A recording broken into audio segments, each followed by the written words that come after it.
are back with another episode of Vancouver Real. Hello, everybody. My name is Mike Zaremba, and that is at Floating Yogi on Instagram and at Mike_Zaremba on Twitter. And to my immediate right is my brother Andy. Hello, everybody. That's at Andy Zaremba on Twitter and Instagram. And my voice is nice and warmed up. Yes. Because we've just done this is the second podcast in a row. Usually we do one at a time, but today we have back-to-back. And very different topics, I have to say. Absolutely. We just had a Brazilian Jiu-Jitsu black belt come on and talk about martial arts. And now we have an entirely different guest today, which I'll let you introduce. Yeah. And before we get there, though, we're podcasting, as always, here at Float House at 70 West Cordova Street in downtown Vancouver, BC, on this beautiful late spring, technically, Friday evening. And floathouse.ca is our website. And we also have a YouTube channel. There'll be some good videos on there about floating that I either extracted from other people talking about floating on podcasts, or that we've created more formal educational videos about what is floating. So that's actually a great place to start. If you YouTube search what is floating, the top hit will be one of our videos that gives you a really good, concise breakdown about floating and might even encourage you to try it. And if you do try it, I encourage you to use the promo code. We must have one for this sort of thing. We could say yoga. Theme. Yeah, I guess so. Okay, yoga. And you'll save 20% off a single float. So please use that and enjoy. And finally, we'll give a little shout out to Omid, our good friend behind the scenes here at Vancouver Real, and his YouTube channel, Omega Point, and that's OMEGA Point, POINT. You can go and subscribe to his channel and like him on Facebook and see what he's been producing as of late. And I know he's got some really cool things in the works. So go and network and check out what Omega Point has to offer. And that leads us into our guest today is Mr. Kevin Parker. Kevin is a registered clinical counselor, a psychotherapist, if you will, out on the island. And what did you call it? Is it Yellow Point? Yeah, that's where I live. We have an office in Nanaimo, and we also have a North Vancouver office. Oh, great. Oh, wow. Cool. Very cool. That's our hood. That's where we live, okay. yeah. Oh, you live in North Van. Yeah. Okay. Yeah. And so you're a registered clinical counselor dealing with a lot of personal traumatic experiences. You were saying just earlier PTSD and probably anxiety, physical abuse, sexual abuse victims, stuff like that, and trying to help right their ship, try to help. That's the thing, when there's different types of injuries that maybe someone could experience in their life. Some might be a physical injury, and then there be these emotional or psychological injuries that happened, and some of them might heal on their own, and some of them might need some medicinal attention, if you will, or some therapeutic attention is a better word, I guess. And that's kind of where your realm comes into play. And first of all, I'll say thank you so much for coming on. Welcome to Vancouver Real. Thank you. And maybe just to set up the topic a little bit, what would you say psychotherapy is? Let's just start with that very, very baseline introduction of what is psychotherapy. Wow, that's a big question. I think as a practice, psychotherapy is relatively new. You could say it sort of started with a grandfather of psychotherapy, which would be Sigmund Freud. And it's just morphed in the last 100 years. It's morphed into many, many different things. Psychotherapy is it's like you take care of your body through medicine. It's taking care of your mind. Right. And as far as I'm concerned, there's really not a difference between the body and the mind. 100%. Yeah. So. Yeah, that dualistic approach to things in that regard, the mind-body has been kind of, it's a very, I'd say, traditional form of thinking potentially, and the understanding as we've, as our culture has evolved and our society's kind of grown and education and research has expanded, that idea of mind and body where does one end and the other begin? Because now they're showing how the habitual thought patterns are literally affecting your DNA and the whole epigenetics kind of idea, and how things are affecting the cells and cellular activity and behaviors based off the environment they're experiencing, which can be altered by someone's thoughts or emotional state. And so it's like, where does the mind end and the body begin? It doesn't really. We have this habit of segregating things and compartmentalizing things, and that's created a way of studying some things in some way, but we also need to have that holistic approach. I know you interviewed Gabor Mate a while back, and he has an excellent book called When the Body Says No. Right. Where he really examines that relationship, the mind-body relationship, and gives really, anecdotal evidence as to how those two work together, right, as far as creating disease and stress and addiction and all of that. Yeah, absolutely. Yeah. And and that's something too that I think up until I don't know how long, I'd say that's definitely when I was a child growing up. I grew up in the 80s into the 90s, and at that time, mental health wasn't something that the general population really talked about. Physical health for sure, going to the gym, aerobic activity, getting exercise, eating better. Physical health was definitely exploding at that time, but mental health wasn't something that people really addressed, as not nearly to the same degree as physical health. Yeah.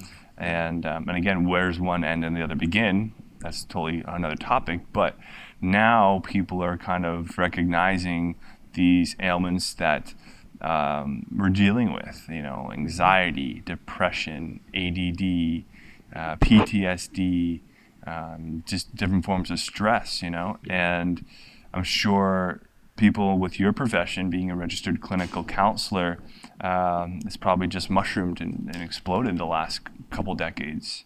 You mean psychotherapy? Yeah, in general? and just your profession, and because now people are recognizing these issues, and okay, let's go and try to get them solved. How long have you been a psychotherapist for? 6 years. Okay. Yeah, it was a career change, life. What were you doing before that? I was kind of a transient, actually. Okay. Yeah. I worked in. I was a musician. Okay. And I also worked in food service, so I traveled around the world quite a bit. Yeah. And I was a charter boat chef. I was managed restaurants. Right. And then I always played in bands and did solo work. And so what happened? How do you go from that to this? Actually, my decision to go back to grad school came after a pretty serious bout with depression. For yourself? Yeah. For myself, okay. Yeah. Interesting. Yeah, it's funny. I mean, I've come into this field kind of through the other side or the back door. I think I've been, diagnosed with many different things in my life. When I was 17, I had an experience that to me was a kind of an opening experience, but it was diagnosed as paranoid schizophrenia. And to me, it was a spiritual opening that I didn't have the context or the grounding to hold. And later I would learn that there was a name for that. Stan Groff actually named that spiritual emergency. Interesting. It's like a spiritual emergence that's turned into an emergency because there's no handling of what's going on. Yeah. Can you talk about that experience at all, and specifically like what that was? Oh, it's hard to say what it was. I mean, it felt like, at the time, oh my God, I'm enlightened. There was an opening. There was an opening probably similar to what people experience on psychedelics a lot of the time. It was as if the veil of our normal waking conceptual reality fell away, and there was a sense of unity and connection and presence. I mean, I noticed you had Be Here Now on the table out there. And, Ram Dass to me was one of my huge influences back then. So I was looking at Be Here Now and going, oh my God, this is it. Yeah. So that was the experience. But because I didn't have like a meditation or a yoga practice at the time, I didn't have a mentor, like a teacher that could say, hey, here's what's going on, here's what you're going through. it turned into kind of a, delusional. It got way out there. So you had this acute episode of, let's just say, for lack of a better word, like an enlightened experience that didn't go away. It did go away. I mean, it did go away after a while. I was hospitalized and given like massive doses of, back then they were using something called Thorazine. I don't know if they use it anymore. It's an antipsychotic, So how did you get diagnosed as, you said, schizophrenic? That was the diagnosis, yeah. But how did they come to that conclusion? Well, psychiatrists have to put things into a box. There's a manual called the DSM-4. I guess it's the DSM-5 now, the Diagnostic and Statistical Manual for Diagnosing Mental Illness. Okay. So when they see something they don't know what to do with, they have to find a place to put that so they can bill the insurance company and write it up in the report, right? Right. So that's the only thing they could find. So how were you behaving that led them to believe that they could even make a diagnosis like that? It seems completely inaccurate unless... No, I was behaving extremely erratically. Okay. I mean, there was... You probably are familiar with the term messianic delusion. I'm not. Okay. Messianic delusion is, there was kind of a Christ complex. It was like, when this was happening, it was like, wow, I've got it. So there was still an egoic component to the experience that latched onto it and thought, I must be the world's savior, And so when you're running around with that kind of attitude, sure, it's going to get you in trouble. I mean, it's a pretty common thing, especially, and it happens a lot with people that do entheogens. right. It's like, Yeah. you see, the door flies open and you see, but the ego is still like, wow, it's all about me, Right. And it flips it around, Huh. and that's what happened. So is that okay? I had Interesting. a cousin at the time who was in India at the time I got hospitalized, and when he got back from India, we were kind of comparing notes, and he had a similar experience in India. Where he thought, wow, everything opened up. He thought, I must be the world teacher. And I said, well, what did they do to you? And he said, well, that happens all the time to people in India. They just kind of take care of you because they know what's happening. Interesting. In the West, it was like... When you say what's happening, so what was happening? Were you kind of, I mean, I'm just going to say, I'm trying to paint a picture a little bit. Were you kind of on a street corner and like preaching to people and saying, I am the Messiah, come listen to me, blah, blah, blah, whatever? Yeah, I didn't actually say on? I am the Messiah. I just used the term Messiah. Dancing in the streets, and I actually took off. I was supposed to go back to high school actually in that year, and I took off with this woman who, there was a fair amount of Shakti, and so there were a few people that were caught up in that energy, and I took off with this woman and. Was going to travel around the United States, and I ended up getting picked up by the police in Arizona for like dancing wildly in the streets or something. Yeah, and then, so I can see why you would get the diagnosis, but it's just, but you weren't really schizophrenic. No. But what is schizophrenia? And that's what I wanted to get into with you. It's a label. It's a convenient label. Some people look at schizophrenia as a journey. I mean, R.D. Laing was a psychiatrist who was active in the 60s and 70s, and he felt like, well, if people are schizophrenic, we should give them an opportunity to go through that journey. And so he created these blowout centers where schizophrenics could go and just go through what they were going through. Right. Yeah. And unfortunately, it really didn't work out. But, I think that's what happens with Western medicine and any kind of diagnosis. It's like people look at what's going on and they say, well, we have to make the symptoms go away. So we're going to medicate you with something that will make you conform so it will seem like you're okay. Right. As opposed to saying, well, let's try to understand what's really going on. Right. Are you acting out of some kind of core wounding that needs to be dealt with? you know, and that's where the entheogens come in too. Right. And that's why I'm so excited about this work in a way, you know. Yeah. Because I think they're a very sort of time efficient way to go deeply into recessed material. Yeah, and that work that you're referring to obviously is the entheogenic or psychedelic experience, and particularly the psychedelic assisted psychotherapy. Right. But just before we kind of get into that too, I just want to go one step back to the schizophrenia thing, and that's with I read this article very recently. You probably came across it, and if not, you probably will. It was an article describing how a Peruvian shaman approaches something like schizophrenia, and it's a story about him. This is probably back, I would say like in the 70s or something, where he came to North America and went to a mental hospital and was exposed to the different patrons. He wasn't Peruvian, he was African. Malidome Some. Is that the one? Maybe it was African. Yeah, an African shaman or medicine man or something? Yeah, okay. Yeah, who's also a trained psychiatrist. Oh. I believe we're talking about the same person. Okay. Yeah, perhaps that's what it was. I think it's Malidome Some. Right. Yeah. Okay.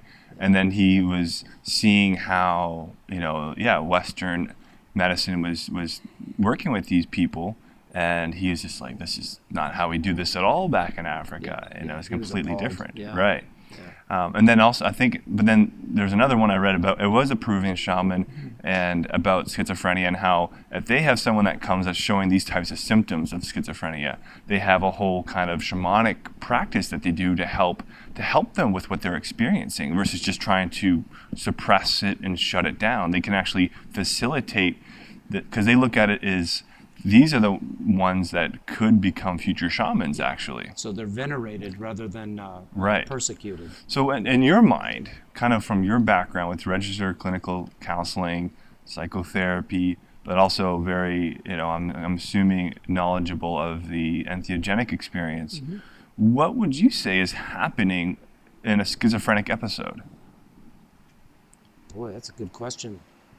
Like, to me, is it some sort of like, again, these are things that science, we don't really have descriptions for, because they don't really choose to try to study, say, the nature of spirituality from other than a neurological phenomenon perspective, let's say. Let's ask this question, though, then. What is happening in, say, a deeply meditative state, or what's happening in an entheogen experience that you're accessing different realms of consciousness, right? You both drank ayahuasca, right? Yeah. Okay. So you know where you can go, the kind of places you can go. The first time I ever drank ayahuasca, I was on board a spaceship with beings that told me they were from 9 billion years in the future. Wow. And they were seeding galaxies with new life. And they told me, this is your destiny, this is the human race destiny to become like world creators. Now, where do you put that? Yeah. You go out, if I walked out on the street and I said to somebody, hey, I met these beings from 9 billion years in the future, and I started like screaming about, our destiny, what's going to happen? They're going to put you in the mental hospital. Exactly. Yeah. So that's why when I hear the term schizophrenic experience, I don't really know what that is. Right. I don't know if there is such a thing as a schizophrenic experience. True. I think there's a variety of types of ways we can access our consciousness and have experiences and voyages. And I think I tend to look at any mental illness more as a journey than an illness. Yeah. Interesting. I actually used to work in a psych ward, and I wasn't a nurse or a doctor. I was actually working security there, and I can tell you right now that some of the people who were working in that ward were definitely not capable of going out in the world and functioning normally at all. Yeah. And I think that when they were put on those medications, it would probably greatly improve their life. Like there were people. It was like a revolving door. You would see the same people over and over and over, and they go out into the world. They'd be okay for a little while. They go off their meds, then they come back in and be just completely a different person, completely uncontrollable. You can't, think about the worst things you can think of, in that state. Then they get back on the medication and they kind of level out and then come to a state of, functional in our society. Yes, yeah. So, and there are people that we knew were schizophrenics. Again, I'm definitely not a doctor, but I can tell you the ones that we knew were schizophrenic. It was pretty serious stuff. It wasn't just like, oh, he's having a spiritual experience. He's like, oh no, he could be at some serious risk. So there's a brain science component to it, right? Yeah. Right. And I'm not going to deny that there's something happening neurologically and chemically in the brain that's impacting this person's behavior. But I guess my question is, you talked about the revolving door. They'd put them on medication, send them out in the world, and they'd be fine until they stopped the medication. Then the behavior would start again. But how often do they really do the depth work to find out what's really going on? Good question. I think, I've heard the analogy of, and this is especially true with antidepressants, and I'm not saying they should never be used, but the analogy that when you're driving down a road in your car and the check engine light comes on, the smart thing to do, right, is get out and look under the hood and see what's going on and then fix it. You wouldn't just smash that check engine light, right? And I think that the antidepressants do that a lot of the time. It's like, we're going to numb you out. I don't know if you ever read Brave New World. No. Huxley's book, but in Brave New World, everybody's kind of sedated on this drug called Soma. Interesting. And he sort of predicted what's going on now. It's funny how they actually use the word soma in that, because soma is like actually an ancient, potentially could have been cannabis mixed with an ephedra and an opiate. And it's something that the ancient yogis used to use in their practice. For an entheogen. It's just funny that they actually used the word soma in the book. Well, Huxley was one of the early, pioneers in entheogenic exploration. Absolutely. Yeah. And it's very, very much conveyed in his publications, right? Yeah. Can I ask you this? How prevalent is the use of any kind of medication, like mental health type medication, antidepressants, whatever it might be? How common is that? Like, if you could say, like, one out of, how many out of 10 people might be on something like that? In Canada, if you know. In Canada. Oh. I can't say. The one reference that I do have is when I had a psychopharmacology class when I was at CIIS. The professor, great professor, Padma Patel, she had everybody close their eyes and she said, I want everybody that's been on some kind of like antidepressant to raise their hand. And so everybody in the class that had used something like that raised their hand. And then she said, okay, about a third of you raised your hands. And she goes, that's pretty indicative of how many people are on antidepressants. So pretty accurate. Wow. Yeah. It's a lot. Yeah. Wow. It is a lot. It's a lot of people. Interesting. Yeah. Okay. And that's, kind of one of the big things that is really exciting, really, about the current wave of psychedelic research that's happening, and because it's showing to have tremendous effects on treating some of these mental health issues that we didn't really have let's say, a cure for. Right. They really just had the Band-Aid of some sort of medication, which, like you're saying, there might be a time to use that acutely, but let's go to the deeper levels of, like, what's really causing this? Is it some sort of old suppressed trauma or what? Or is it something current in your life that's you're ignoring, but it's putting this pressure on you psychologically, or putting on yourself, or who knows, right? Yeah. And there's, obviously there are people who have a great interest in prolonging the use of medication like that. Right. Because there's a tremendous financial incentive. Yeah. Yep. So if you get people off of that really quickly, your market dries up. which is so crazy. I mean, it's just so crazy. It's just so wrong. It's so like, it's so evil in a really weird way because, I mean, I just have a problem with that. I just have a problem with the idea that pharmaceuticals are really that evil. I mean, you can go the whole conspiracy theory route, and they're like they're doing this on purpose. no, okay. I have trouble with that one. But 'Cause what if about it was really that? If people were really doing that, and there was actually an agenda to keep people hooked on their drugs, somebody would blow the whistle. If I mean, me- look at Edward Snowden. He's blowing whistles on the U.S. government. It's happening all the time now. If there was there would be somebody in that organization that'd be like, "Hey, look, this is what's actually happening." Well, I mean, I don't know if they're suppressing it, but if their goal is, well, it depends what their goal is. Their goal is obviously to make money then. Yeah. Their and goal is not to their cure these responsibility- things. Their goal is to make money. The responsibility is to their shareholders that Right. the price of a stock stays up. It's a company and it's a business, and so I mean, why? I mean, there's a huge lobbying interest in the United States government that the pharmaceutical lobbyists. It's huge. I mean, so they have a stake in.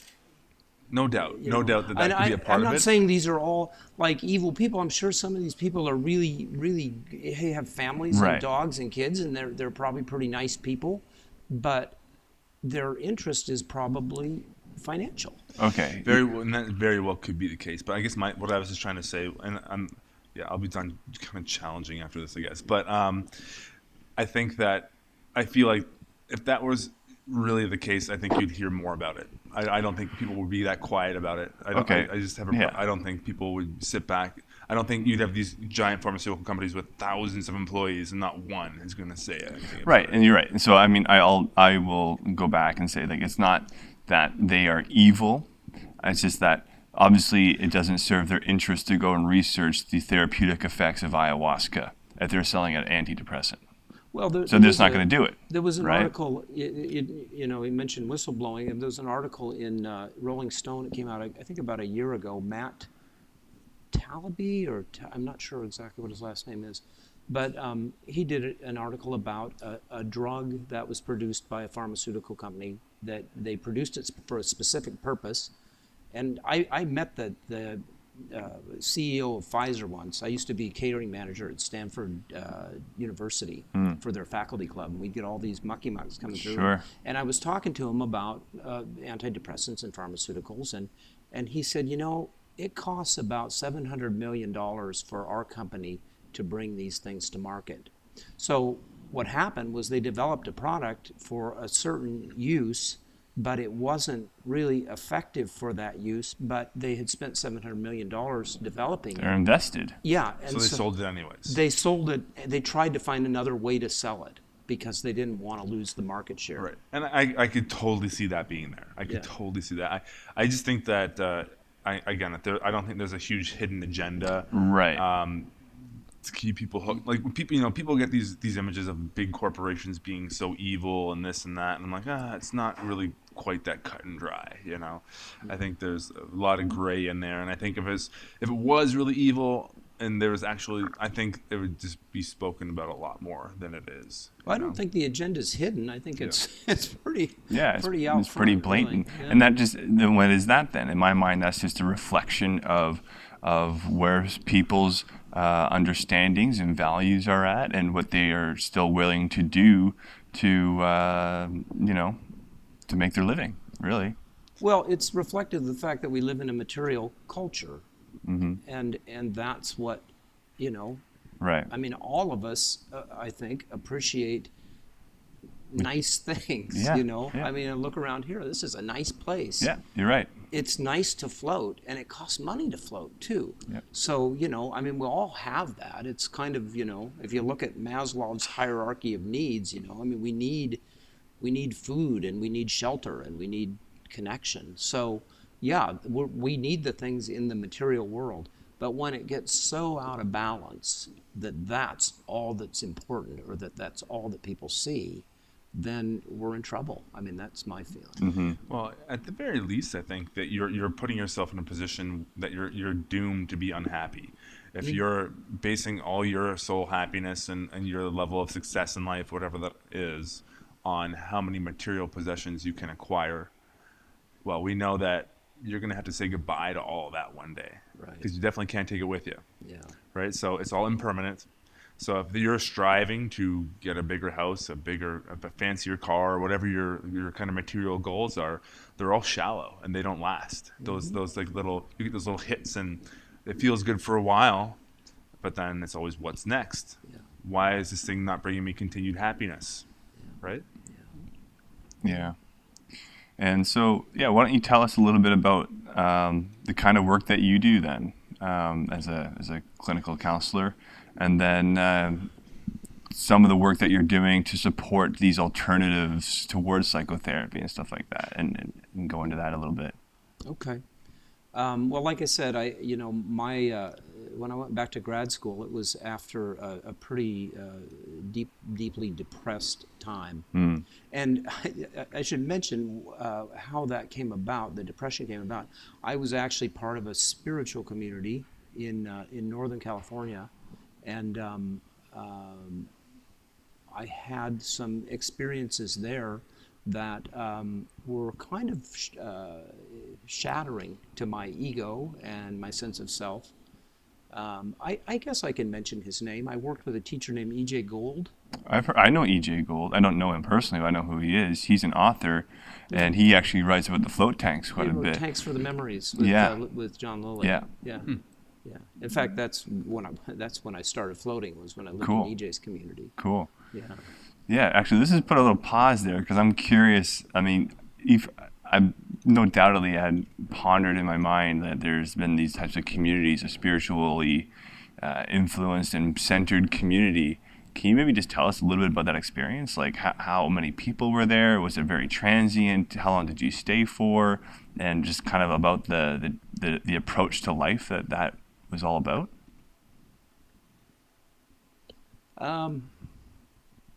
I was involved with EJ's community for probably 10 years. Straight?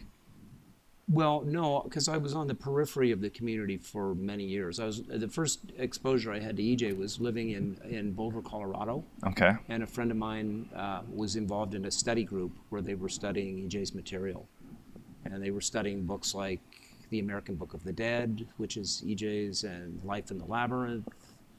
The Human Biological Machine as a Transformational Apparatus was another one. So we were working with his ideas, and then a couple times I went out to visit from Colorado, and met him, and then eventually I moved back to California, which was where I'm originally from. Moved back from Colorado to California, and connected with that community. I was living in Sebastopol, and I started going up, and EJ was teaching an art class for his students, and EJ's an artist, and among many other things. And I would go up and participate in the art class, and then for a while I was like, I'd stay and have dinner with the group, and I got to know EJ, and at a certain point he said, I think you should be up here now. And I moved up, and I guess I only lived in the community for about 6 months. Okay. Yeah. And what is that? What does that mean? Is it like, what do you mean by living in a community? Well, there was several houses that his students lived in. Okay. Yeah, and then participated in various activities that he helped to facilitate, or other people facilitate. It was an artist community too. Okay. It was artists and musicians, and so the work mostly revolved around projects, art projects, musical projects, writing projects. Ceremonies? No. No? Well, ceremonies, yes, lots of ceremonies, but there was no, at least in my participation, there was no entheogen use. Oh. Though I think there had been at different times. I mean, he'd been a teacher for about 30 years. Right. Or more when I got up there. And his school had morphed into, it was constantly morphing into different different things. Cool. Interesting. Yeah, he's a real enigma, an interesting guy. Yeah. You know, for a while that relationship was rather unsettling to me. I learned a lot. But once again, at that time, I don't think I was very grounded living in that community. And I was living in that community and also trying to like have a job and work. And yeah, it got a little intense. Okay. Yeah. So then after that period, how did that morph into what you do and kind of like, can you share like, yeah, what your current occupation is? Okay, so yeah, as I said, I had left that community. I had left DJ. I had left a woman that I was very close to in that community, and I was at a real low point.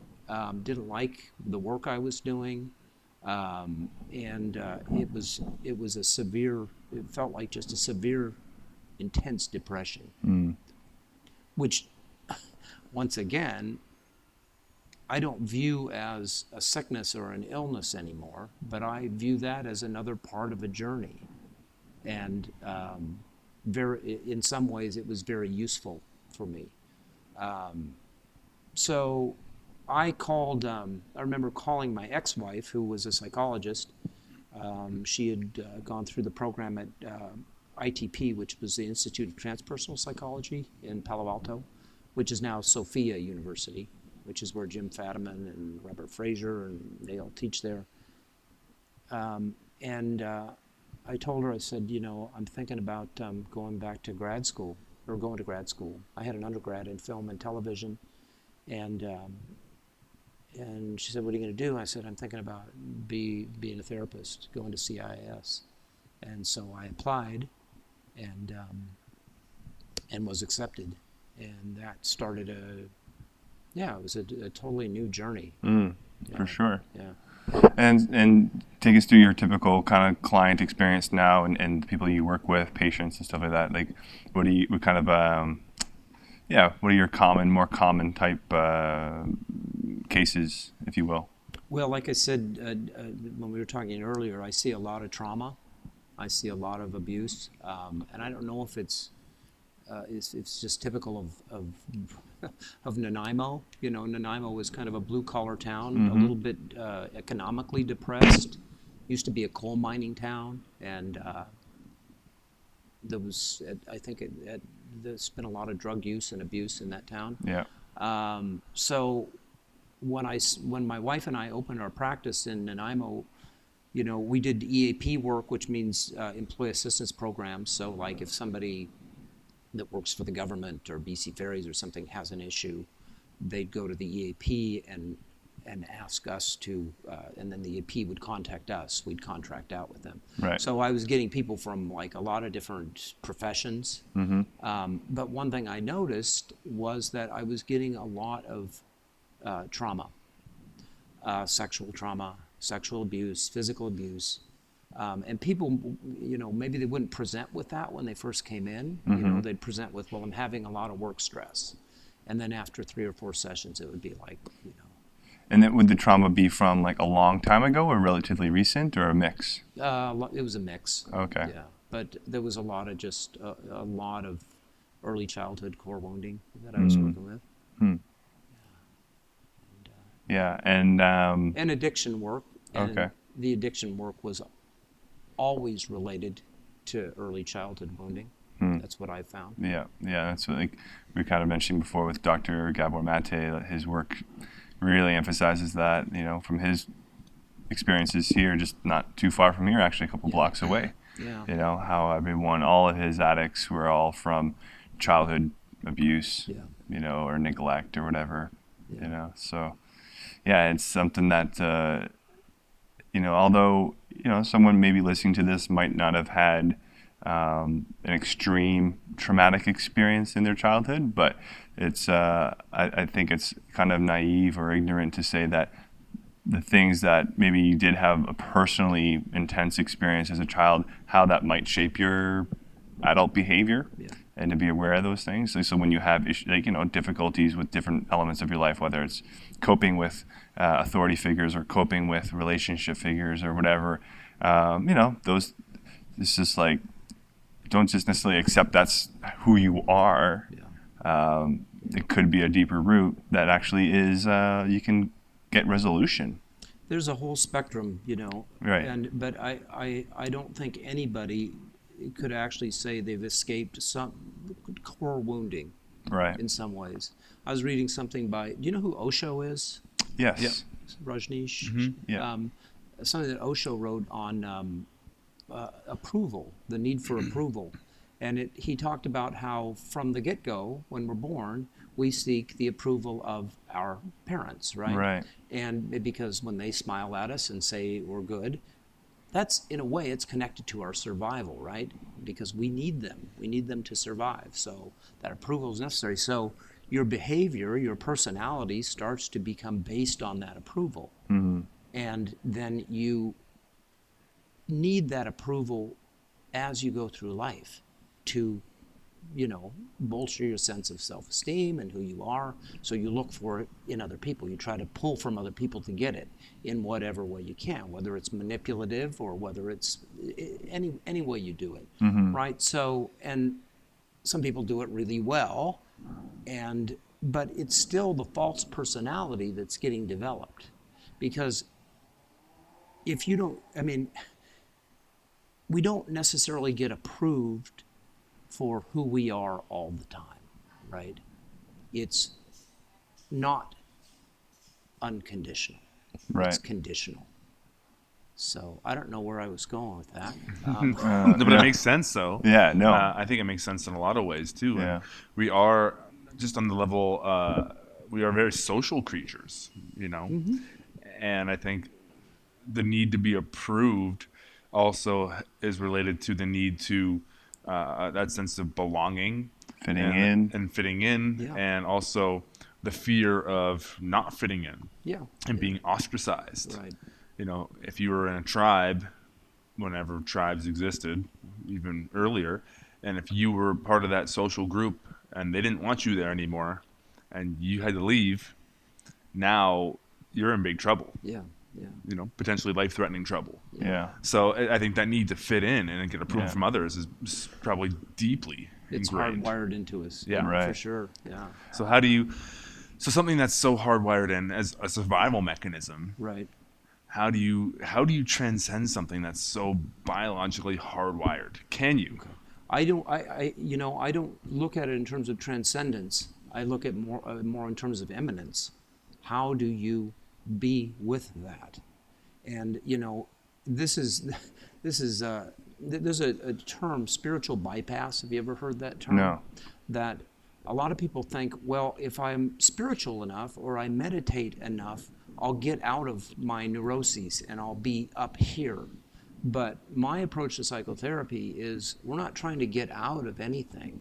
We're trying to go as deeply as we can into everything and go into everything with a sense of real acceptance, right? So when I work with clients and they hit a tough spot and say, oh my God, I feel terrible right now, I don't try to make that go away. I stop and say, stop. What do you notice? What do you notice in your body? What do you feel right now? And they'll say, well, God, my chest is tight or my stomach feels nauseous, right? And I'll go, okay, hang out with that. What do you notice about it? And they might say, well, I used to have this feeling when my mom beat the shit out of me or something like that, right? Right. So it becomes related to a past experience. Yeah. It becomes, and often you can trace it all the way back. You can trace it back to, the birth canal, Sure. which is a traumatic experience in itself. Yeah. Yeah. And that's the work Stan Groff did with the whole birth matrices thing, where he was saying our primary trauma comes from just birth. being born. Yeah. Sure. Wow. Well, Yeah. I think even like Gabor talks about this, how that we experience trauma while we're in the womb. whatever stress the mother is experiencing during the pregnancy is going to get imprinted on us. Yeah. Even at just a hormonal level. Yes. If cortisol's pumping through her body and, all the stress hormones, that's going to be going into the child as well, which is going to make them predisposed to whatever. Depression, maybe. It just starts reshaping them, right? Yeah. And so you find that with sometimes children that weren't wanted from the get-go, like an accidental pregnancy, and the mom was like totally distressed that she got pregnant and carried that depression and anxiety throughout the entire pregnancy. Right. I've also heard a few stories like that where when the mother is extremely stressed when the child's potentially unwanted, that miscarriages can actually happen. Yeah. The body's basically, the child's recognizing this they don't want you there. Right. And this says, okay, I'm leaving. Yeah. Yeah. So that's possible too. I think so. Yeah, it's interesting. So, and then your whole thing is that no matter who you are, there's going to be mild or severe forms of trauma that you experience, and that you don't necessarily need to fully eradicate them by transcending them in some way, but more of like going so deeply into them, and then probably a reframing or a reassociation, more of a conscious association with them, and that probably, does it transmute it or something, or what do you think's happening there? What you end up doing, and trauma is tricky too, because we use the word, when we're working with trauma, we use the word titration. And titration is like when you're driving a car, you accelerate and then you put on the brakes. Because when you're working with trauma, you don't want to re-traumatize someone, right? Yep. Which can easily happen if you start going into intense core material. So, and that's where, developing skills as a therapist takes years, I think, because you become sensitive to when am I pushing too far, when do I need to put on the gas, when do I need to put on the brakes. But also probably when you need to put on the gas, when do you need to push into it? Like, no, this is the time, we got to go. Yeah. Yeah. I was wondering if we could go back to that idea of the transcending. What was the word you used for it? Spiritual bypass. Bypass. I think that's a really good and interesting term. And I wonder how much. I'll speak for example here. I listened and read a lot of Eckhart Tolle's work. And I think it's really great teachings. And I would kind of just put myself in a state where it's like, okay, if I'm extremely present and I'm not worrying about the past and then I'm not thinking about the future, well, then you're in that present state and things are usually fine when you're there, right? And I'm wondering if that is almost as a part of that spiritual bypass, is saying, I'm going to ignore what happened in the past. I'm not going to worry about what's happening in the future. I'm just going to live really presently and be okay with that and just be okay in the present moment, which does make sense. Right. But I'm wondering if that's a form of that spiritual bypass going on there. Well, it depends. If you're, you meet people sometimes that say, hey, I just want to stay positive. I want everything to just be positive. Well, as Trungpa Rinpoche said, you know who Trungpa is? Trungpa Rinpoche? I've heard of that, yes. A great Tibetan master. He used to tell his students, there's just no cure for hot and cold. In other words, you're going to get shitty things in your life, right? You're going to feel bad at times in your life. But it's what you do with that. It's like part of this work is about not avoiding anything. So you can be present, and a lot of people feel like they can't be present with pain or discomfort, and I'm not present anymore. But it's about starting to be comfortable with everything. It's about really accepting, not rejecting anything that comes your way. So yeah, we can all be really present when we're floating in a tank or if we're out on a mountaintop, and it's a beautiful day. But, how present are you when your, mother-in-law comes over that you have an issue with? Can you stay? Interesting. Yeah. And I have noticed in my personal life, too, that it is some of those really closer and more personal relationships, 100%. especially romantic relationships, which happens to bring out more of that. Yeah. It's one of the hardest ones for whatever reason. I don't know Well, why. the reason is because I think because that those relationships tend to go quickly to the heart of our core wounding because they're attachment related, and as we all know, a lot of times when we enter into a relationship with somebody, we enter into the relationship with our mother or our father, and all the old stuff gets kicked up, and we're projecting all that old stuff onto our partner. Yeah. So that's why I think we Very well could be. Yeah. I remember I spent a lot of time with, you know who Ram Dass is. Yep. You spent a lot of time with Ram Dass in the 90s, and he used to say, okay, he goes, you people that think you're so enlightened, he goes, go spend a week with your family and see how enlightened So true, right? Yeah, because they know where the buttons are, because they started pushing them from day one. Yeah, it's true. They're like the ultimate. Any really close relationship becomes like one of the ultimate tests, really, of your journey. Is like, how are you dealing with it? Yep. And it's probably super clear if you just take a step back and look at it and start to assess how the various relationships are and how they're going and how you feel about them, and with the things you say about them, the language you use when you're talking to them, and when you're talking about them when they're not around. There's all these tools that you could look at to come to a better understanding of it. And getting into that, it's kind of a good segue, actually. So we've talked about, what some of these things are, where they came from, and why they're still persistent. Mm-hmm. Now, what's the next step? How do we move past them, or can you move past them? Or how do you live with them? Mm-hmm. Well, I think that's more, the direction that I think of going in is, how do you be with what is? How do you be present with what is all the time? And we can segue here then into entheogens, right? Mm-hmm. And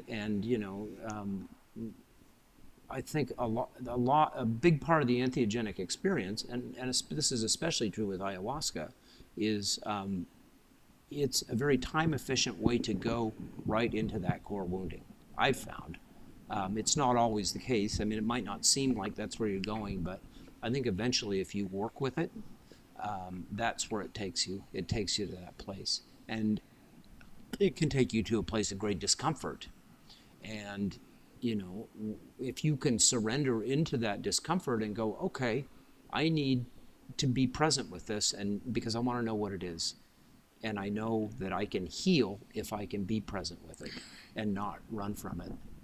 And that's really interesting too, because I wanted to say this before you said that, is like, I noticed more in the last couple of years as I'm just, I'm maturing in my own way, is when, let's say, I'm with a family member, and it's, we're getting to an emotionally charged discussion. Mm-hmm. I notice that now I'll become very present at that time. Mm-hmm. And although, because I'm getting, I sense that upwelling of that emotional reaction, that charge coming. Mm-hmm. And so I become really present with that. Mm-hmm. And it doesn't change anything, but it does seem to, like, in terms of, like, what the discussion's about, but it doesn't just overwhelm me anymore. It doesn't, like, take control, and actually starts to dissipate and go down to a level where it's not going to maybe start influencing the next words out of my mouth, or even my thoughts coming up. Mm-hmm. It's like, I don't get swallowed by that emotional response where I used to.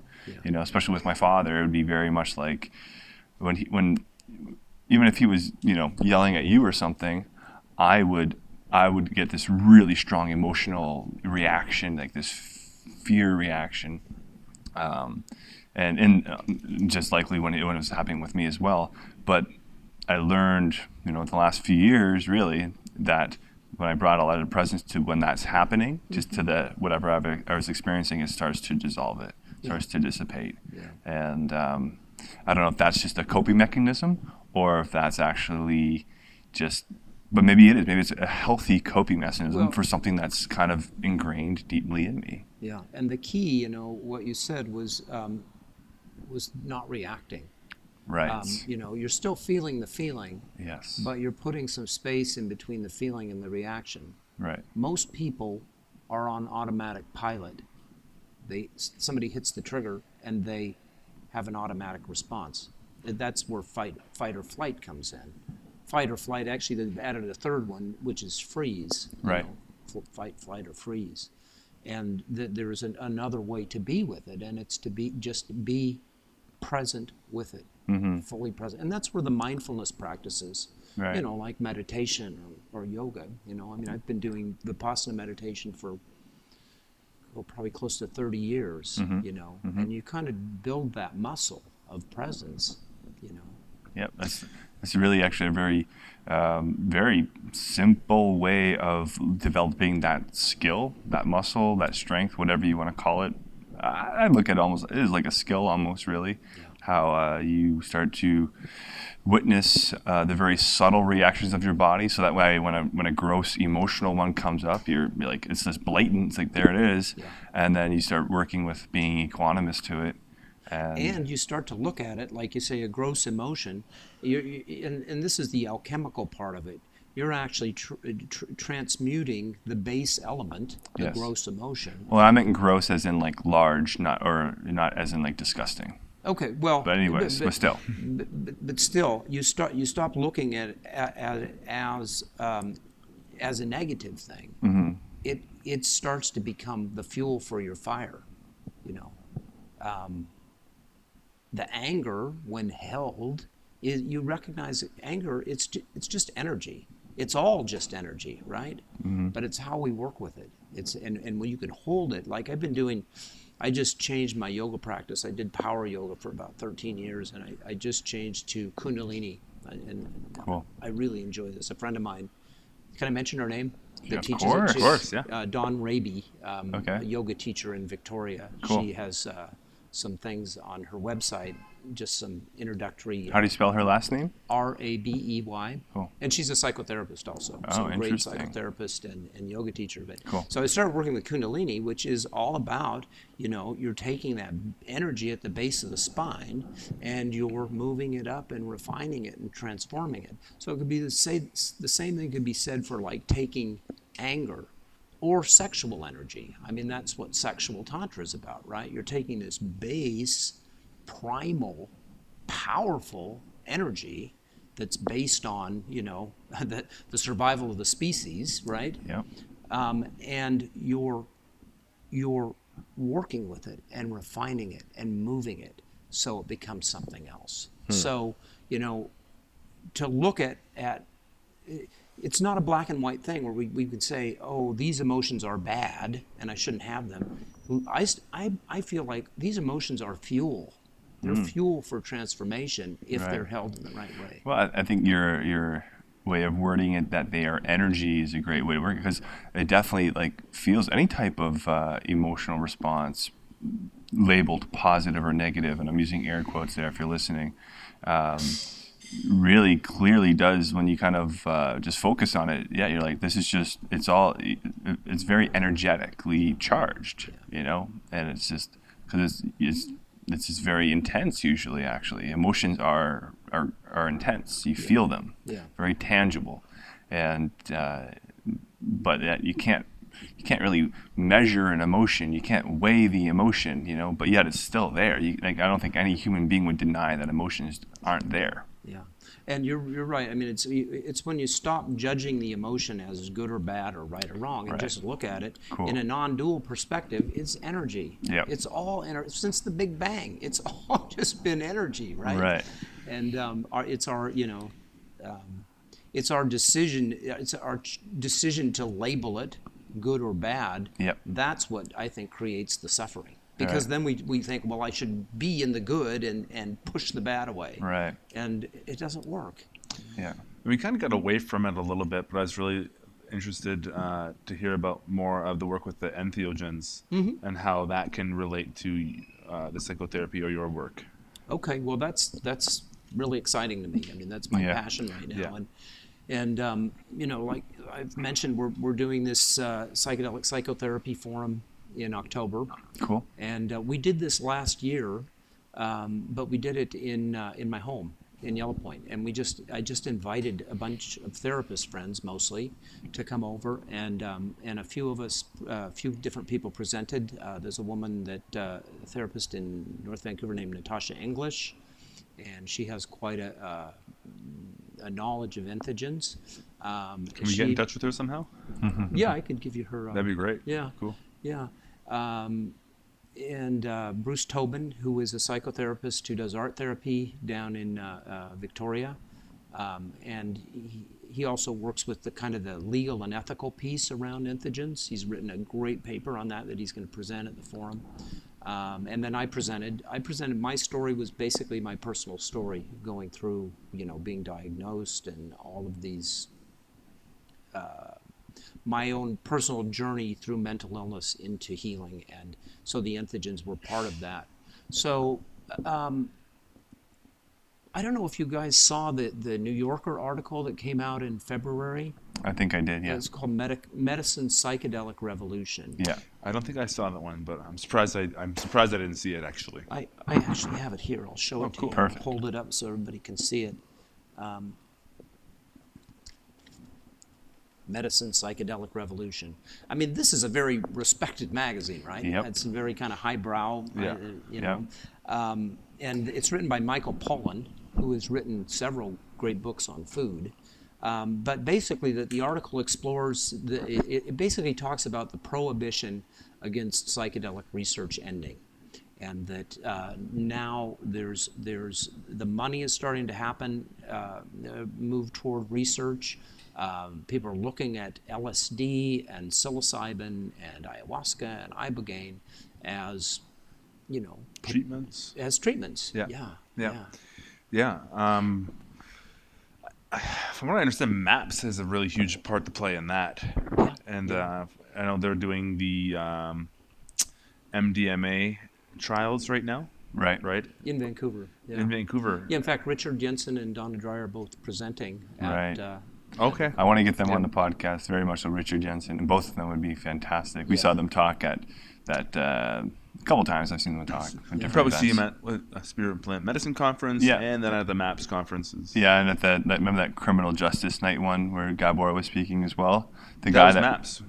Yeah, right. Yeah. Yeah.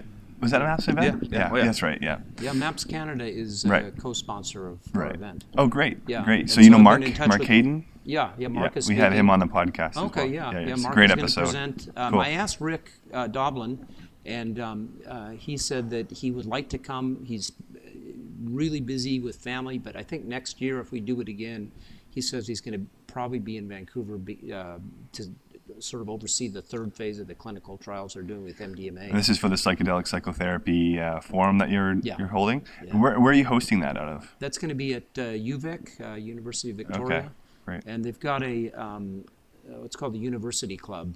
Really nice setting. It's the club that, for the professors and the faculty there. Yeah. And it's sort of isolated. It's isolated from the main campus, and it's in a wooded area with a little lake, and it's Cool. a very pleasant Good venue. Good venue. Very Yeah. appropriate. Yeah. Nature abundant.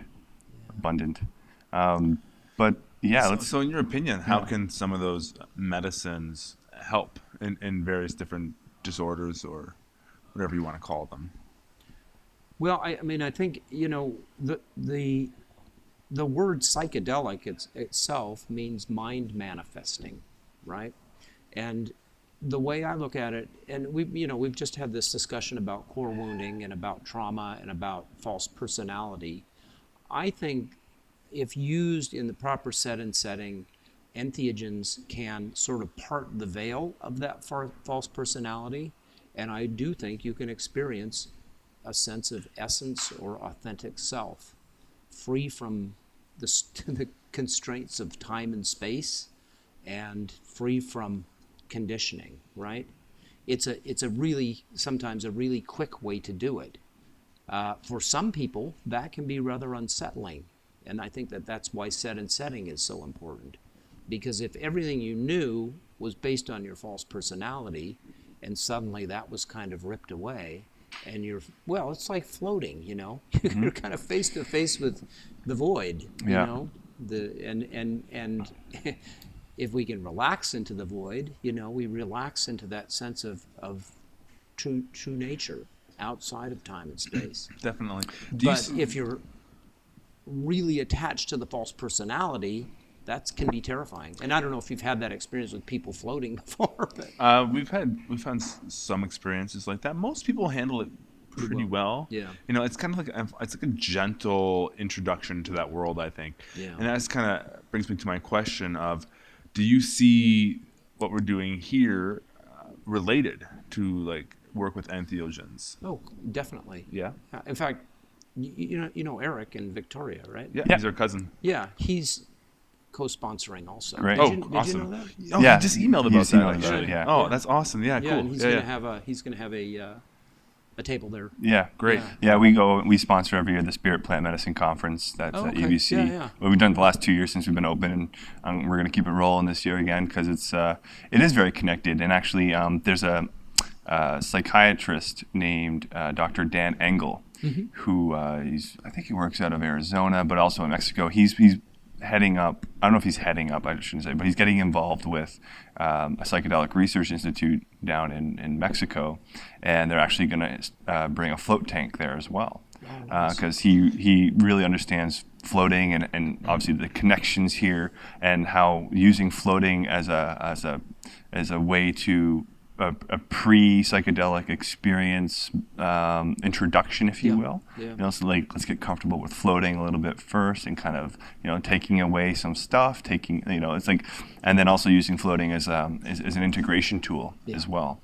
And that's how we've seen floating for a very long time, since we kind of got into it. It's like how It's definitely our theme, part of, I guess, behind our whole message and branding or brand image is definitely culture. Yeah, That'd be a better yeah. way of saying it.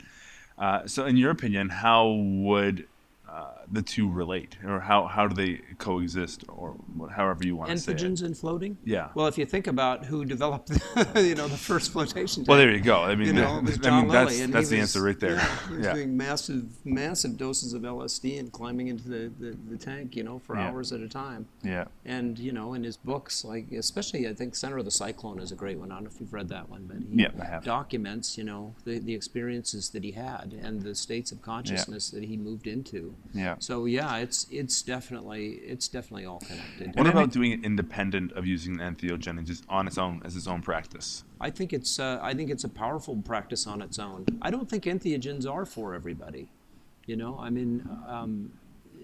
It's just not. It's like maybe meditation isn't for everybody, or yoga isn't for everybody. There's all kinds of ways in, ways to access the divine, or whatever you want to call it, authentic self. This is kind of what our little theme has been for a while, and that it is essentially, it's just another tool. It's a tool. Yeah. And I feel like in that kind of realm, or that sphere of influence, there's yoga, there's meditation, there's floating, there's psychedelic, entheogens, all those kind of things. And I just feel like they're all interrelated based on my own personal experience. Yeah. Yeah. And that's why I'm really excited that all of these different camps are starting to dialogue. Yeah. And because we're seeing where things cross over. Well, and I think it's because the communities cross over. Yeah. I mean, those lists you just banged off there, I do them all. You do them all. You know what I mean? Yeah. You've done them all. So it just makes sense, because I look at it as like you're kind of going to the same spot, but from different directions. Yeah. And because you're going from a different direction, it's a different path. It's a different experience along the way, and so you're going to learn something different. Yeah. But ultimately, you still can get to the same place. And I just one more thing I want to say about floating, though, too, is it's one of those things where because it is kind of more of a practice, we're not taking 5 grams of psilocybin and you're going to be going to a pretty deep depth with that, no matter what's going to happen, what your frame of mind is. Something's pretty experiential is going to happen. Whereas with floating, you need to let go to let it happen. And if you're not there to let it go, then you're just going to kind of idle at a relatively superficial level. Yeah. And this came to me just right now. It's Yeah. because of our last guest we had, and we were talking to Jeff, who is a Brazilian jiu-jitsu instructor, and he talked about one of the strengths of jiu-jitsu being it's something you can practice all the time with little risk of injury. And I don't think you can sit around and take 5 grams of mushrooms every single day. But for floating, you could, if you wanted to, you could float every day and be better off for it. You know, it's almost it's a safer way to enter into that without any ill effects whatsoever. Sure. Yeah, and you can do it more often. And then there's also the whole psychological side of things too. It's like, why are you going in? You know, why are you going into that part of yourself? Intention. Yeah. Yep. Yeah. And it's interesting when you talk about like taking 5 grams of mushrooms and trying to function, because there's a lot of talk now about microdosing with psychedelics. And I think Jim Fadiman down at Sophia University came up with that concept.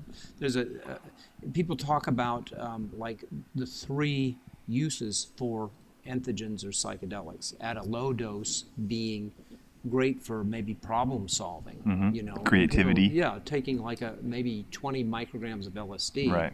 And you're finding out too that like down in Silicon Valley, a lot of these guys that are working with high tech and software companies still use psychedelics.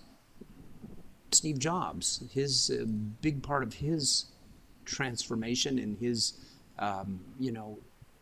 awakening that started Apple was his LSD experience. So low dose, good for problem solving, right?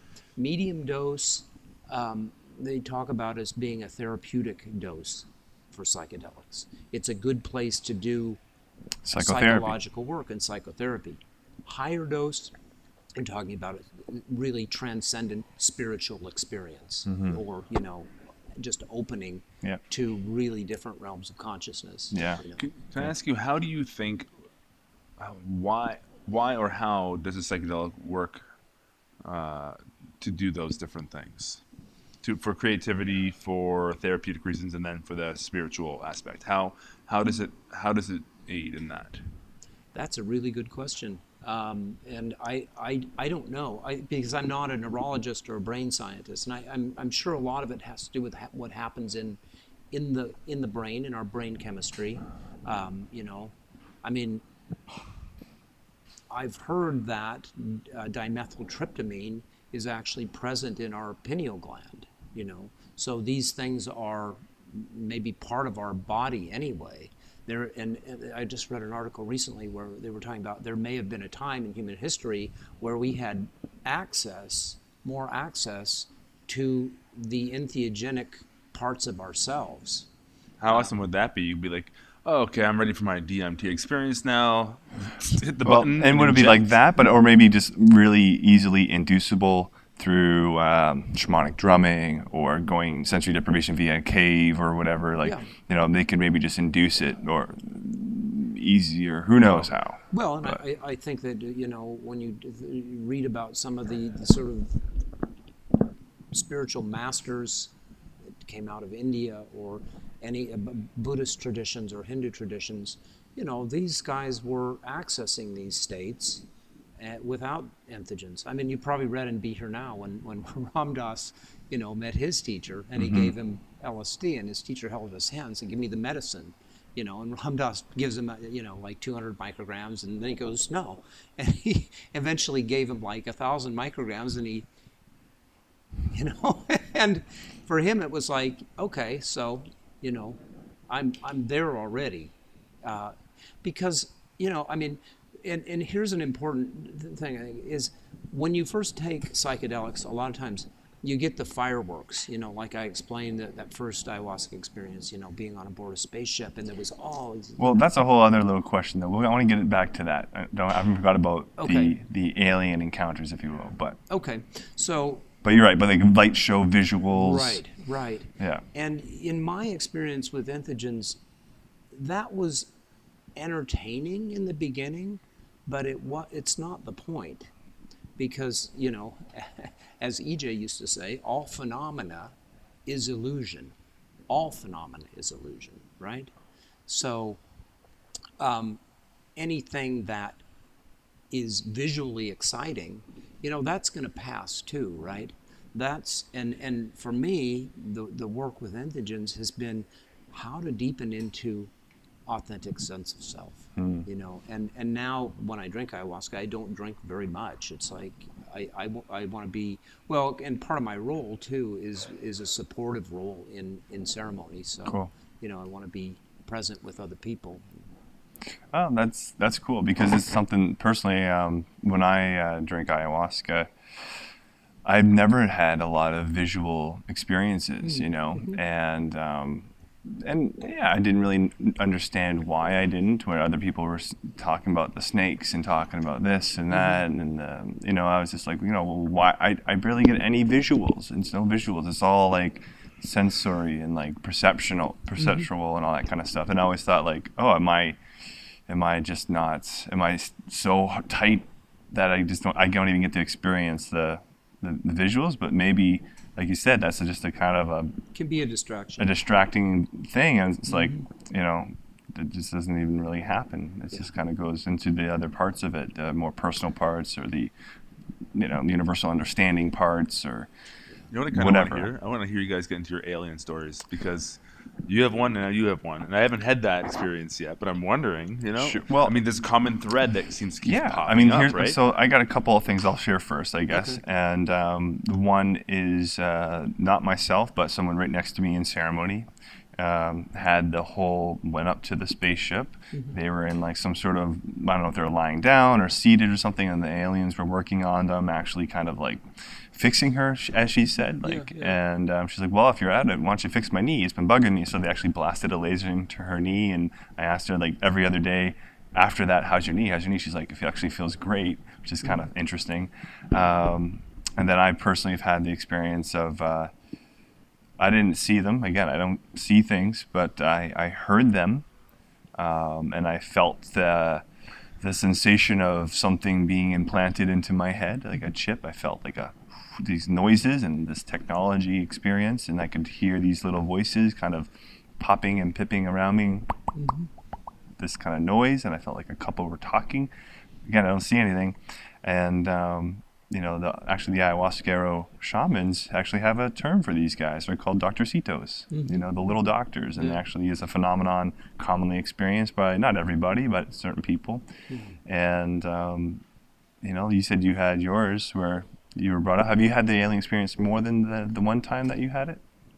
The only direct alien or UFO experience I had was when I was about 12 years old, actually, and I was on a family vacation with my mom and dad and sister, and we were at you know where Mount Shasta is?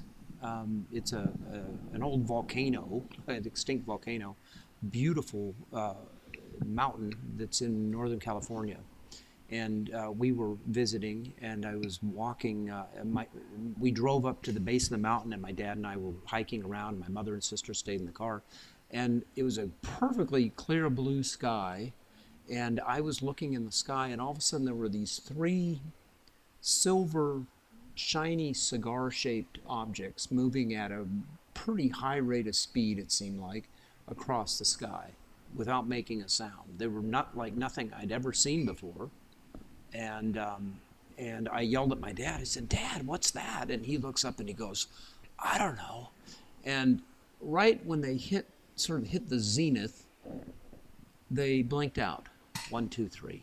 Almost like went into hyperdrive, or I don't know. But that's my only other experience. Okay. And we went down and told my mom, and my mom had seen him too.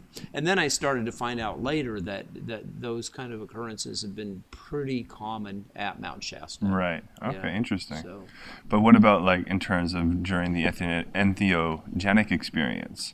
What do you think it is about, you know, accessing these altered states of consciousness that we have these experiences? What do you think that is? Or if you, I mean, who knows? This is just getting fun now. Yeah. So it brings us down to a really fundamental question, doesn't it?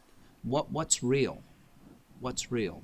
You know, I had a friend who had a pretty deep Buddhist practice, and she had a Buddhist teacher, and you know, in Buddhism there's all kinds of realms, right? And there's all kinds of deities, and there's red terras and green terras and white terras, and you know, different beings living in different realms. And she said to the teacher, are these beings, are they real? And the teacher said, well, yeah, they're as real as you and I are. But how real is that, you know? It's all relatively real, right?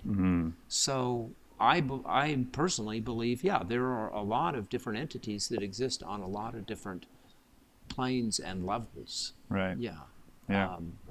And our ability to perceive them, I think, has to do with, you know, the equipment that we have. Yeah. You know, we're primates we that have evolved to a certain point in our evolution, and we have eyes and ears and 5 senses.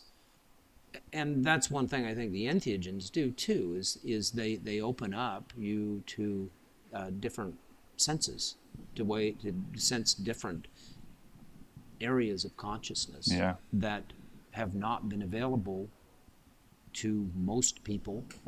And like I said, maybe they were available at another time in our civilization. Maybe we were more connected Yeah. to these things. What do you think the difference is? This is sort of a side topic, but kind of things I like to talk about.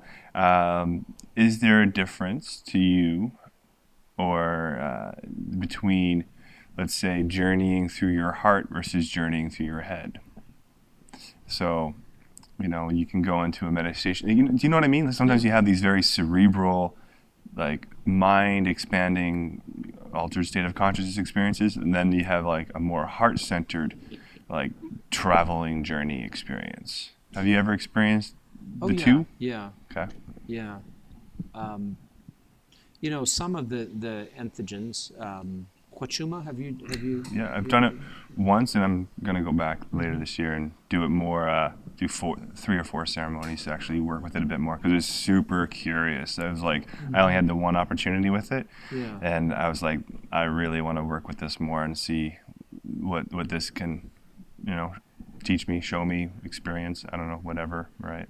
Yeah, So, I think Wachum is a medicine that definitely brings you into the heart center. yeah, And I think that ayahuasca can too.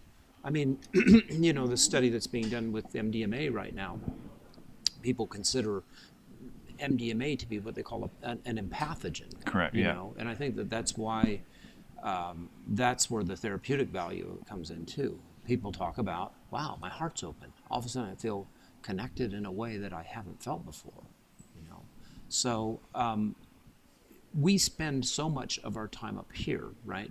I mean, in psychotherapy, people come in and they want to tell you their story, and their story is based on their perception of what happened to them or what they fear is going to happen to them, and so they go on and on and on, and that's where the mindfulness piece comes in.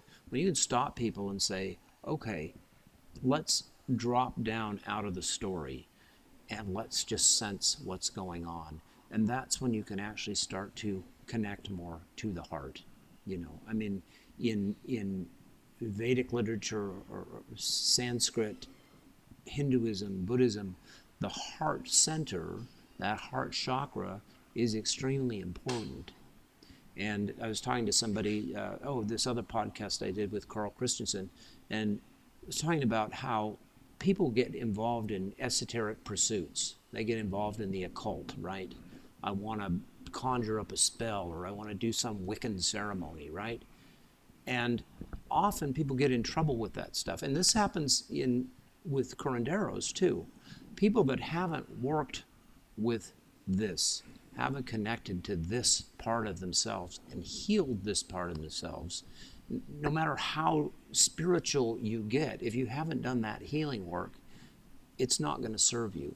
And that's why, you know, people that get into casting spells, or I'm sure you've heard the stories that come out of South America about people firing poison darts, and, you know, EJ used to call these witch wars, you know. yeah, And in my opinion, it's because this hasn't been healed.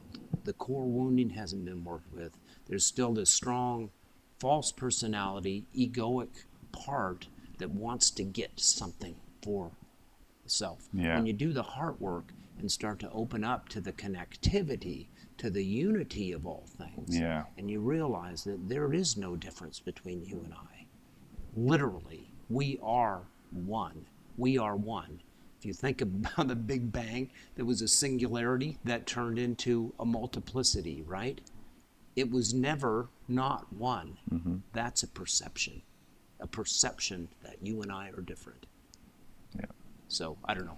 I'm getting tangential here. No, that's what happens with these conversations, and that's what happens with podcasting too. It's all about going on tangents and just letting the idea evolve and turn out and come out whatever it's supposed to be. But no, it's personally, I know that the heart opening and the heart experience is something that's only come about really consciously in my life the last year and a half, 2 years. And, I recognize there's a lot, because you're right, we're very much chronically cerebral. Yeah. It's been kind of how we've been educated since we were young, the way television works, reading, very cerebral, right? Like you're reading. So we're chronic, all these things. And, Western culture doesn't really have any type of teachings to help us go into the heart. I just was never exposed to it. Yeah. Plain and simple, really, other than like maybe the unconscious loving experiences I've had. Yeah. That's why I really value the somatic approaches to psychology, the body-based approaches, because when you drop down into the body, and you may know this from meditating or doing yoga, when you drop down into the body, this chatter turns off. Yep. When you're paying attention to a sensation, when you're watching the breath at the tip of your nose, when you're in a yoga posture and your attention is fully in the body, then the chatter, the monkey mind starts to quiet down a bit. Yeah, goes to the background a little bit. Yeah. Cool. Well, Kevin, this has been really cool, man. Thank you so much for joining us. Is there anything else you really want to get in there? I have to do a little plug for the conference. It's October 2nd and 3rd. It's at UVic in Victoria at the University Club, and it's sponsored in part by Float House. There we go. And awesome. Actually, Eric has generously said that anybody that signs up, I think in the month of June, gets a $35 discount off. Float. Very cool. Yeah, very cool. So that's exciting. Yeah. And it's sponsored also in part by MAPS. We should maybe take a trip to the island. And, I think we'll have to. And the cool thing about it, I think it's similar. The Spirit Plant Medicine Conference is the same month as well. I don't think it's the same weekend, but same month. So it's a very good month for this type of stuff. It's like, go get your fix, people, because there's lots of good stuff going on. There's a couple conferences going on one in Los Angeles and one in Petaluma. One is the Women's Visionary Congress, which should be amazing. And then the Visionary Convergence is taking place in LA the week before our conference or our forum is happening in Victoria. Cool. And I want to mention too, our organization is Integral Counseling BC. And it's basically my wife and I, we're psychotherapists. And, Great. And we do have offices in Vancouver in Nanaimo and North Vancouver. Okay, so it's Integral Counseling BC. Yeah. And do you have a website for that? Yes, we do. What's the website? IntegralCounselingBC.com. Perfect. So people check that out. We'll have all the links listed below, obviously, on YouTube and also on the website. Great. And on the podcast as well, you can just actually click on the image of the Vancouver Real logo, and the whole thing will pop up on your iPhone. And if you're on an Android, you got Stitcher, and Stitcher's kind of, I'm not gonna lie, it's not so razzle dazzle. It just ain't. Is there any better ones we could be using? I don't know. If there is, people, if you're on Android, a better platform than Stitcher, let us know, and we'll try to get that going. But at least you can listen. Okay. You're still here. And we'll put this up on our website too. Cool. Awesome. With the interview up. Yeah, we'll have this out probably in 2 or 3 weeks. But either way, Kevin, pleasure to meet you. Thank you for reaching out and connecting with us. Thanks for having me. It was a good conversation. And what? Maybe we'll have you on closer to the October date, or maybe just after it to wrap it up or something. But these types of conversations, it's very in line with what we're doing here at Float House, with what our personal. I would just say, I was going to say beliefs, but let's just say curiosities are about, Yeah, well, definitely. This is a great service. And it's, when you think about what's happening, that being part of a collective energy that is moving, there's the individual component of, hey, I'm doing this. This is great. And then there's the collective component of, hey, we're being done. You know? So it really feels like a really exciting time right now. And maybe that's something we'll talk about more in depth, because it's a whole other branch of what's happening globally, and in terms of this these interests, You could these say areas, movement almost. yeah, exactly. Yeah. And like, because I'd like to get people's perspectives from your generation, where it's you probably saw the remnants of the psychedelic '60s and stuff like that, yeah. that movement, and comparing the two, and just differences, similarities, etc. Maybe we'll save that for the next time, because that'd be really, really cool. Yeah. Unfortunately, we're going to have people from both generations at the conference. It's perfect, Yeah. It's so cool like that. The I elders. think. It's really interesting how it's coming around again, actually. Yeah. And a lot of the elders are the ones kind of, it's so funny we use that term, but it's true, are the ones perfect term. leading MAPS, are the ones leading these different groups. And there is definitely a generation in our age group that are really like into this stuff Very again. curious. So it's a whole nother wave happening again. Yeah. And I can only imagine the elder group, if you want to coin them, this is like thank God. Well, it's funny because it's skipped. It seems to skip. Like there's like I don't know what in general. Like I'm 36. I'm not sure how old you are, but I'm going to be 60 actually in 60. in So what got skipped? Like that 45 to 55. What generation is that? Well, we're millennials. I'm was technically the- not a millennial. I'm technically Gen X. Oh, okay. Okay. You're the I'm last. 79. Then Gen Y. Gen Y. Yeah. Are you Gen X or Gen Y?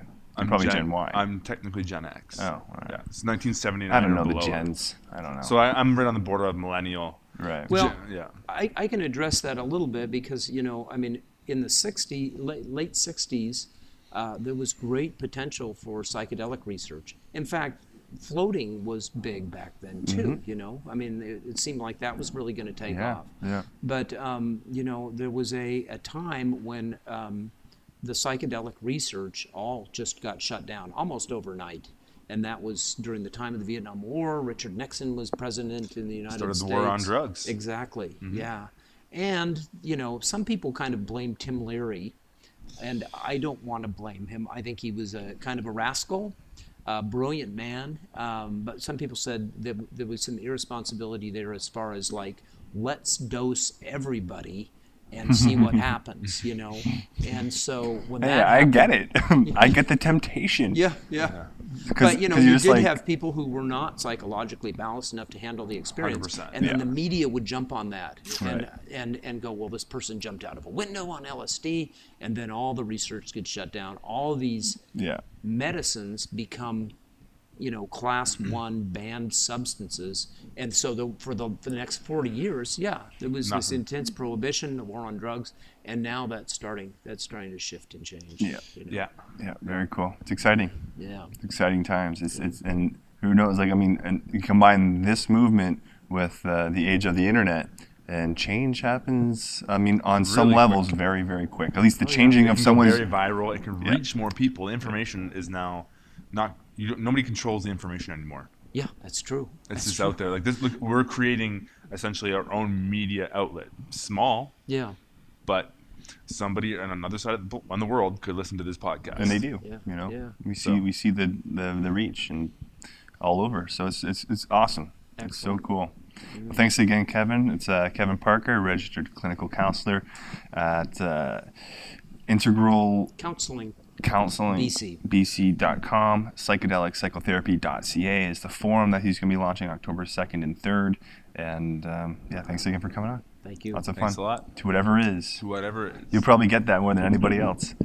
Well, that's our little code there on our little slogan, to whatever is. Before we end up, because we've never actually talked about that, what would your take on that slogan be? The term "to whatever is." What does that mean to you?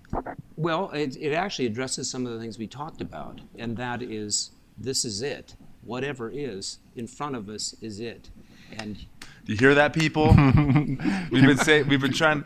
I try to explain that to some people, and they're like, "What the hell does that mean?" I'm like, to whatever is, the good, the bad, the ugly. It's just whatever is. We talk about it all. It's okay. I had a teacher, Lee Loswick, who was actually a sort of a colleague of EJ, and he used to talk about Tantra, and people have all these ideas about Tantra. They think it's some kind of sexual thing.